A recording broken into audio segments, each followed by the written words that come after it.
Hello everyone, आज हम बात करेंगे क्लास 10 का जो चैप्टर नंबर 1 है रियल नंबर, उसकी एक्सरसाइज नंबर 1.1 की क्वेश्चन नंबर 5 के बारे में। देखो बहुत इंपॉर्टेंट है एग्जाम पॉइंट ऑफ व्यू से। अब अगर हम बात करते, क्वेश्चन है check whether 6 to the power n can end with the digit 0 for any natural number. तो क्वेश्चन समझना है पहले। ये कह रहे हैं, जैसे हम अगर लिखूं मैं यहाँ पे 6 टू दी पावर मैंने लिख दिया 2, तो आप क्या लिखोगे 6 इंटू 6, सॉल्व करके कितना आया 36। वैसे आप कोई और नंबर ले लो, उसको सॉल्व करके कितना आएगा। तो हमें क्या करना, उस पूरे नंबर की वैल्यू नहीं, आखिरी डिजिट देखनी है कि वो कितनी आई है। तो वो कह रहे हैं कि 6 की पावर n है, तो क्या किसी n के लिए जिसका सॉल्यूशन आए, क्या वो आखिरी डिजिट 0 हो सकता है? अगर हो सकता है तो वो भी बताओ, नहीं हो सकता है तो वो भी बताओ। तो हमने क्या कहा, सबसे पहले हम लेके ही चले। क्या लेके चले? हमने पहले जो गिवन था वो देखा। गिवन है हमारे पास, क्या गिवन है देखते हैं। गिवन है n is a natural number. ठीक है, सबसे पहले तो हमने यही देखा, इसमें n is a natural number. Second thing क्या है, हम सपोज करेंगे let 6 to the power n can end with the digit 0। ठीक है, हमने मान लिया कि हाँ ये हो सकता है। अगर हो सकता है तो that means 6 to the power n can या इज डिविजिबल बाय 5। इसका मतलब 6 टू द पावर n आराम से 5 से डिवाइड हो जाएगा। अगर ये आराम से 5 से डिवाइड हो सकता है तो अब आगे देखते हैं। But the prime factors of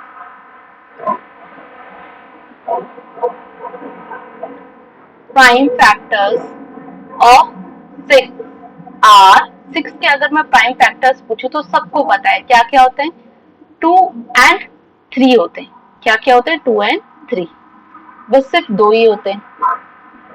अब बात हम करें अगर इसकी 2 एंड 3 की, क्या क्या है, अगर आपको विजिबल ना हो तो मैं दोबारा लिख देती हूँ 2 एंड 3। ठीक है, ये 2 एंड 3 की होती है। तो इसके केवल दो ही फैक्टर्स है, 2 एंड 3। और अभी आपने क्या कहा, 6 to the power can is divisible by 5 कह रहे हो आप, और यहाँ ये कह रहे हो कि केवल दो ही फैक्टर्स है इसके, कौन कौन से, 2 एंड 3। इसका मतलब तो आप साफ साफ इस लाइन से ये कह रहे हो कि 5 is not a factor of 5 is not a factor of 6। यही तो कह रहे हो कि 5 is not a factor of 6। that means 5 is also not a factor of, is also not a factor of किसका फैक्टर नहीं होगा ये, 6 टू द पावर n। दोनों का फैक्टर है नहीं, और आपने यहाँ कह दिया कि ये इसका डिविजिबल है। डिविजिबल है इसका मतलब फैक्टर है। तो जो ये कौन बताता हमें, ये बताता है फंडामेंटल थ्योरम ऑफ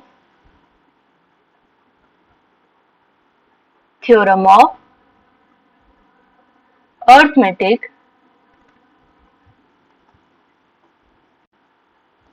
हमें ये बताते हैं कि जो कंपोजिट नंबर है, एवरी कंपोजिट नंबर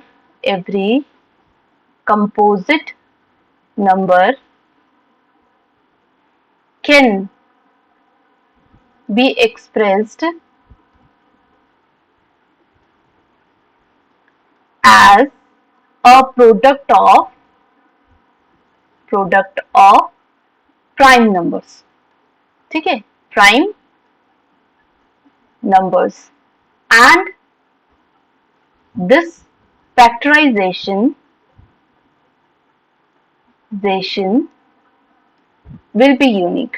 ठीक है, this is unique या will be unique apart from the order in which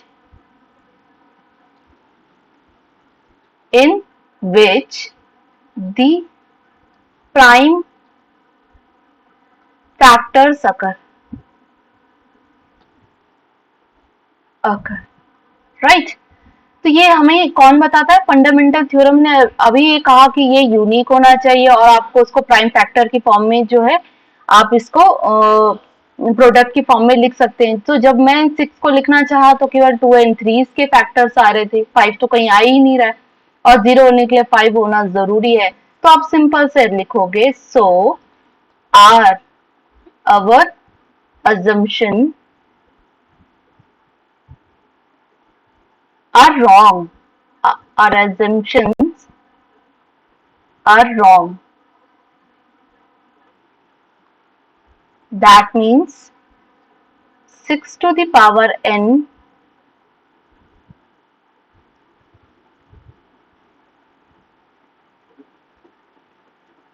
cannot